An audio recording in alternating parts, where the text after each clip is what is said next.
영상을 보시기 전에 먼저 구독, 좋아요를 눌러주시면 진심으로 감사드리겠습니다. 인종, 왕이 되지 못한 왕의 8개월. 조선의 가장 비극적인 왕세자 이야기. 프롤로그 1515년 3월 창덕궁 대조전. 마마, 왕자를 낳으셨습니다. 상궁의 목소리가 떨렸다. 기쁨인지 두려움인지 알 수 없는 그 떨림 속에서 갓 태어난 아기의 울음소리가 창덕궁을 가득 채웠다. 장경왕후 윤씨는 핏기 없는 얼굴로 아들을 바라보았다. 그녀는 알고 있었다. 이 아이가 태어나는 순간 자신의 운명은 끝났다는 것을. 이름을 호라 하소서. 그것이 그녀가 남긴 마지막 말이었다. 7일 후 장경왕후는 세상을 떠났다. 공식 기록 산후병으로 사망. 궁궐의 속삭임 누군가 산후조리 음식에 손을 댔다. 갓난아기 이호는 어머니의 얼굴조차 기억하지 못한 채 조선에서 가장 위험한 자리에 오르게 되었다. 일장 살아남아야 했던 어린 왕세자 1515년부터 1520년까지 첫 번째 실현 젖먹이 시절. 인종이 태어난 지 100일이 되던 날 궁궐에서 이상한 일이 벌어졌다. 왕세자 마마의 유모가 갑자기 쓰러졌습니다. 유모는 입에 거품을 물고 경련을 일으켰다. 다행히 목숨은 건졌지만 그녀는 다시는 젖을 먹일 수 없는 몸이 되었다.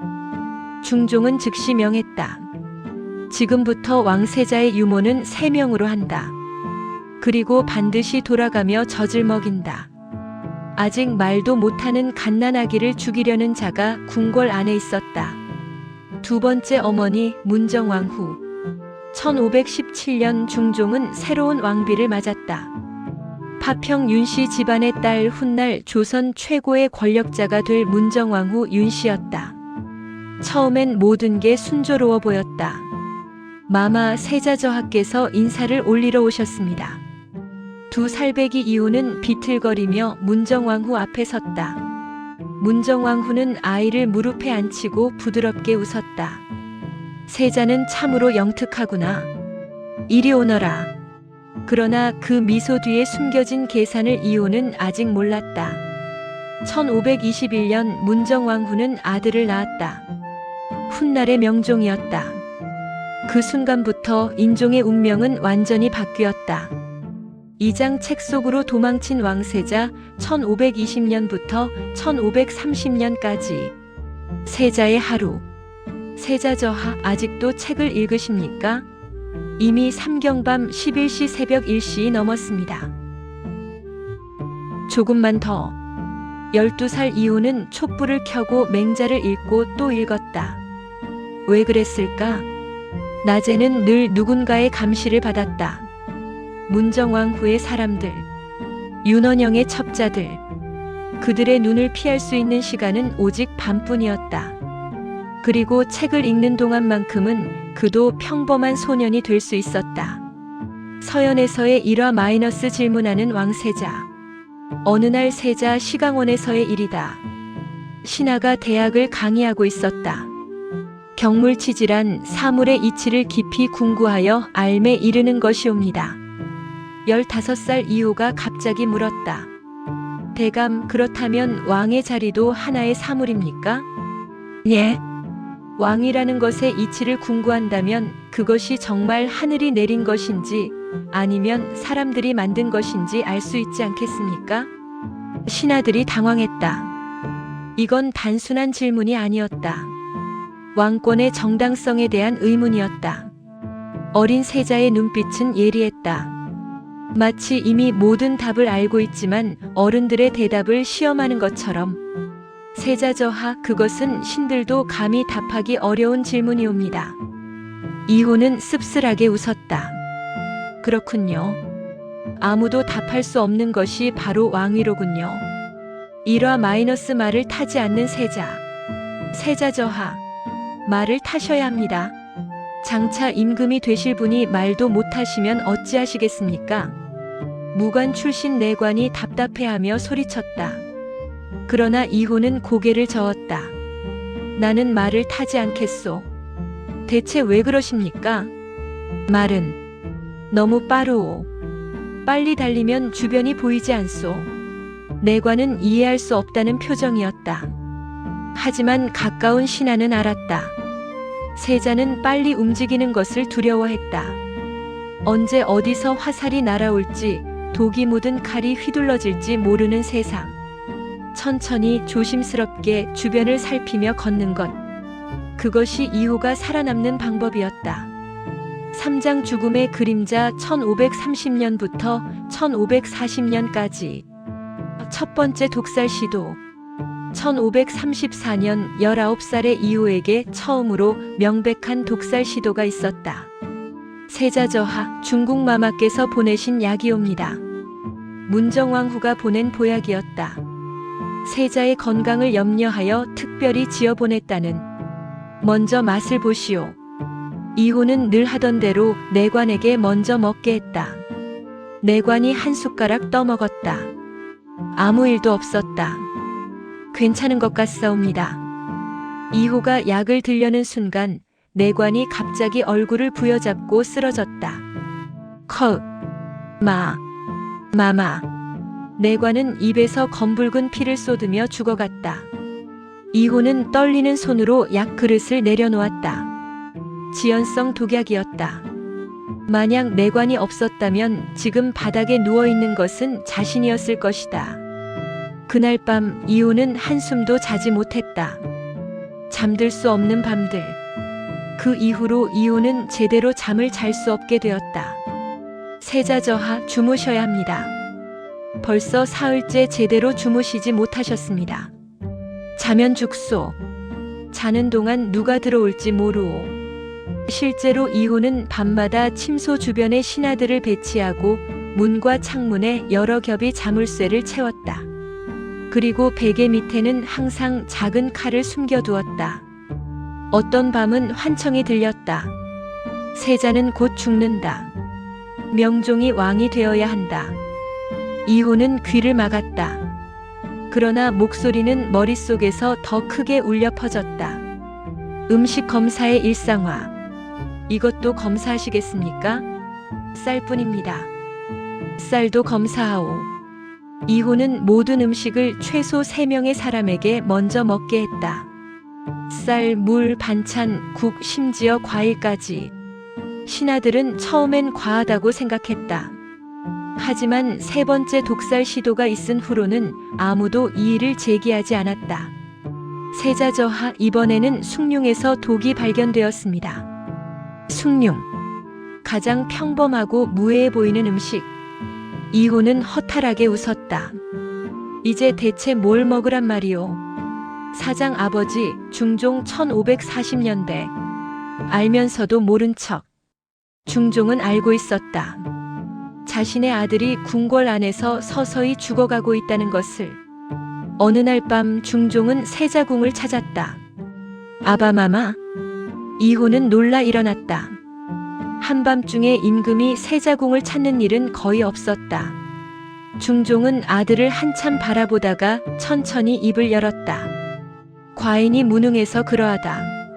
아바마마. 내가 왕이 되거든. 과인처럼 되지 마라. 그것이 중종이 아들에게 해줄 수 있는 전부였다. 보호하지 못할 것을 알면서도 왕위는 물려주어야 하는 아버지. 중종의 고민. 중종은 신하들에게 여러 번 물었다. 세자가 왕이 되면 무사할 것이오? 신하들은 대답하지 못했다. 모두가 알고 있었다. 인종이 즉위하는 순간 문정왕후와 윤원형이 가만히 있지 않을 것이라는 것을. 그렇다면 세자 대신 명종을 세워야 하는가? 그러나 그것도 할 수 없었다. 이호는 장자였고 더구나 정비의 소생이었다. 법도상 당연한 후계자였다. 결국 중종은 아무것도 하지 못했다. 5장 1544년 마침내 왕이 되다. 즉위 그러나 기쁘지 않은 1544년 11월 20일 중종이 승하했다. 이호는 마침내 왕이 되었다. 30세 30년을 기다린 순간이었다. 그러나 즉위식장에서 이호는 울지 않았다. 신하들이 이상하게 여겼다. 아버지가 돌아가셨는데 눈물 한 방울 흘리지 않다니. 하지만 이호는 생각했다. 이제 시작이다. 지금부터가 진짜 전쟁이다. 인종의 첫 조치들. 즉위 직후 인종은 놀라운 속도로 개혁을 시작했다. 첫째 날, 기묘사화로 억울하게 죽은 이들을 복권하라. 셋째 날, 사간원과 사원부의 권한을 강화하라. 일주일 후, 외척의 권력을 견제할 제도를 마련하라. 신하들은 감탄했다. 30년을 기다린 왕은 이미 모든 계획을 세워놓고 있었다. 일화 신하와의 대화. 전하, 너무 급하게 개혁을 추진하시면 반발이 있을 것입니다. 대신이 조심스럽게 간했다. 인종은 창밖을 바라보며 대답했다. 경은 과인이 얼마나 오래 살 것 같으시오? 예. 과인은 30년을 기다렸소. 하지만 과인에게 남은 시간이 30년은 아니오. 아니, 30개월도 장담할 수 없소. 대신은 말문이 막혔다. 인종은 자신의 죽음을 예감하고 있었다. 6장 8개월의 통치. 살림의 희망. 인종은 살인파 인사들을 대거 등용했다. 전하, 신은 감격하옵니다. 선왕 때는 꿈도 꾸지 못했던 일이옵니다. 경들이 바로 서야 이 나라가 바로 서오. 인종 치세에서 살인들은 처음으로 숨을 쉴 수 있었다. 공정한 재판. 인종의 가장 유명한 일화 중 하나. 어느 날 양반이 상민을 때린 사건이 있었다. 이자를 엄하게 다스리시오. 전하, 상대는 상민이고 고소인은 양반입니다. 양반을 벌할 수는 법 앞에 양반과 상민이 따로 있소. 죄를 지었으면 벌을 받아야지.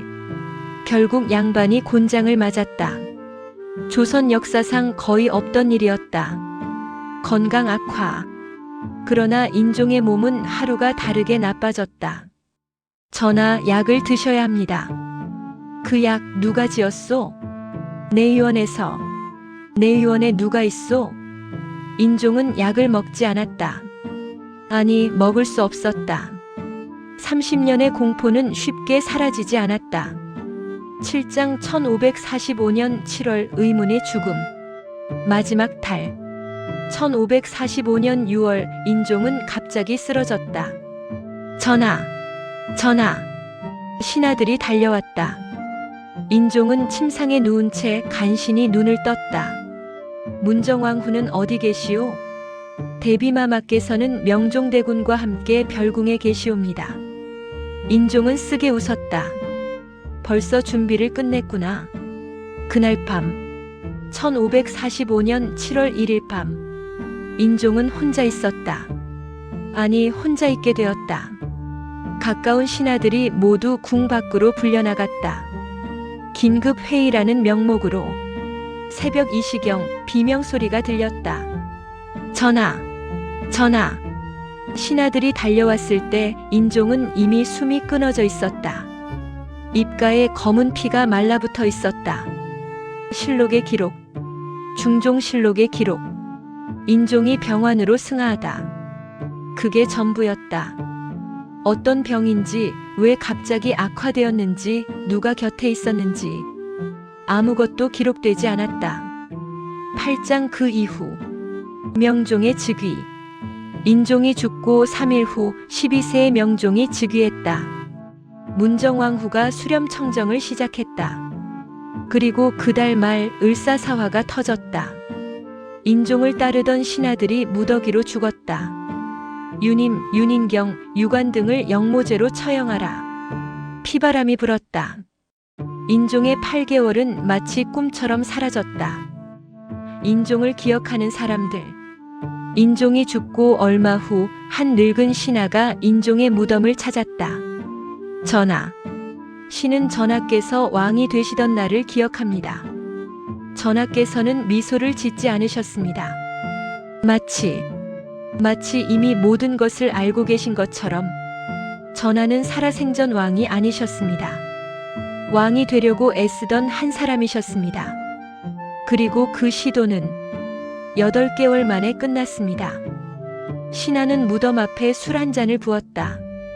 다음 생에는 제발 왕자로 태어나지 마십시오. 에필로그 역사가 남긴 질문. 인종의 죽음 이후 조선은 더 큰 혼란에 빠졌다. 명종 제위 20년은 외척의 시대였다. 문정왕후와 윤원영이 권력을 휘둘렀고 사림은 다시 숨죽여야 했다. 만약 인종이 살았다면? 이 질문은 지금도 역사학자들 사이에서 논쟁거리다. 어떤 이는 말한다. 인종은 너무 약했다. 설령 살았어도 문정왕후를 이기지 못했을 것이다. 어떤 이는 반박한다. 인종은 8개월 만에 엄청난 개혁을 시도했다. 10년만 더 살았다면 조선의 역사가 바뀌었을 것이다. 인종이 남긴 마지막 말. 실록에 기록된 인종의 마지막 말은 이것이었다. 백성들이 편안하게 살았으면 왕권도 권력도 복수도 아니었다. 그저 백성들이 편안했으면 좋겠다는 말. 30년을 죽음의 공포 속에서 살았지만 마지막까지 왕다운 말을 남긴 사람. 그가 바로 조선 제12대 왕 인종이었다. 맺은 말. 인종의 무덤 효릉은 경기도 고양시에 있다. 다른 왕릉들에 비해 소박하고 작다. 마치 살아생전의 그처럼. 그러나 역사는 기억한다. 왕이 되기 위해 30년을 기다렸지만 왕으로 살 수 있었던 시간은 단 8개월. 살아남기 위해 싸웠지만 결국 살아남지 못한 사람. 조선이 잃어버린 가능성. 만약 지금 효릉을 찾는다면 잠시 멈춰서서 생각해보라. 왕관이란 무엇인가? 권력이란 무엇인가? 그리고 한 사람의 인생은 얼마나 무거운가? 인종은 대답하지 않는다. 그는 이미 480년 전 그 무게에 짓눌려 쓰러졌으니까. 끝.